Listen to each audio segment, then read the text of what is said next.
is Jogarankwich. I'm one of the postgraduate students doing the Masters of Medical Diagnostic Pathology. At this point, I have just selected research projects on the effect of aerobic exercise on the rate of venous thromboembolism in patients with pancreatic cancer undergoing chemotherapy. So the BET is acronym for the venous thromboembolism, which is attributed to number of cancer, but particularly I'm going to base on the pancreatic cancer. So in terms of venous embolism, this is unwanted clot of the blood in the vein, which is severely affected both cancer patient and different others patient as well. So the percentage of the post-surgery deaths in Australia or around the world occur around 46%, which is attributed to the venous embolism, venous thromboembolism. The survival rate is an average of 5%, which is diagnosed nearly 68%. Pancreatic cancer has contributed to 8% of those. The mortality rate in comparison with pancreatic cancer could be severely for both cancer, particularly the pancreatic cancer. So you could see the graph here. This is an average of after the diagnosis. So you could see it fluctuate up and down. So So when it comes to the risk factors, who are these being at risk? This is the 2% more time of the BET is attributed to chemotherapy. Which chemotherapy has 9-fold. Breast cancer also attributed to chemotherapy of 10-fold. Genetic factors contributed as well, especially the factor 5 Linden mutation is one of the attribute which has risk factors. And the sedentary exercise, if you don't exercise, it also contributed as well to develop the BET. Smoking, obesity, hospitalized, and pregnant women are also attributed to these factors. Intervention could be offered at a high risk, such that's why an exercise is so important to reduce such a level. The aim of the study is basically could require an intervention that can prevent venous thromboembolism in patients with pancreatic cancer undergoing chemotherapy.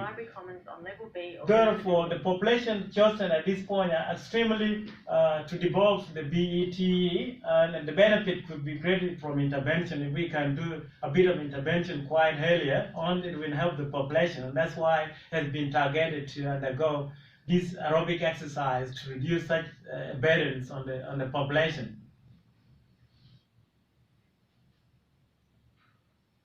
Okay, go.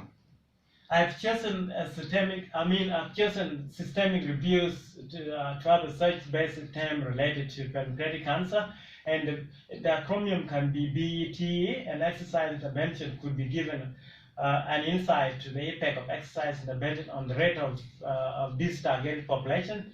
I will use exclusion exercise and inclusion criteria where to use the pickles. The pickle in this case could be a population. Population is a chemotherapy patient, and the intervention is an exercise intervention. Comparison is an exercise, comparison of no exercise to an exercise.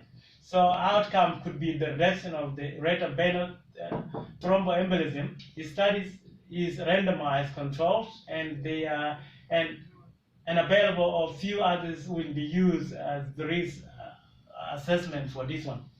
Best will just be using the PEPMED, which is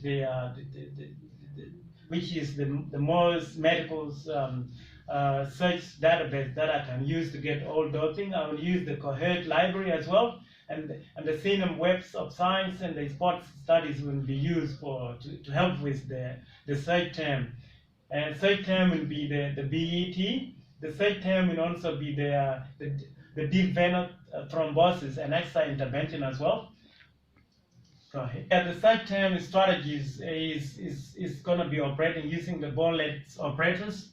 When searching all those terms, I will export into the EndNotes. EndNote will be used to store and organize references and the results when the systemic review is getting in near. Go ahead. The analysis of the data will also be, will be just extracted into the tables, and the risk of bias will be assessed using the ROB to write the narrative sentences, or meta-analysis will be used if there is a similarity in articles, or majority of them will be analysis of the narratives. And then that will be when the systemic review is getting completed, it will later on be decided whether it could be published, and will be published into the journal of the gastroenterology. So the timeline is basically start early August and will finish at the early October. Early December, and the final submission will be the end of October, around the 30th of October. So, and thereafter in November we'll decide whether the paper will be published or not. Thank you so much for listening, and I hope you have enjoyed.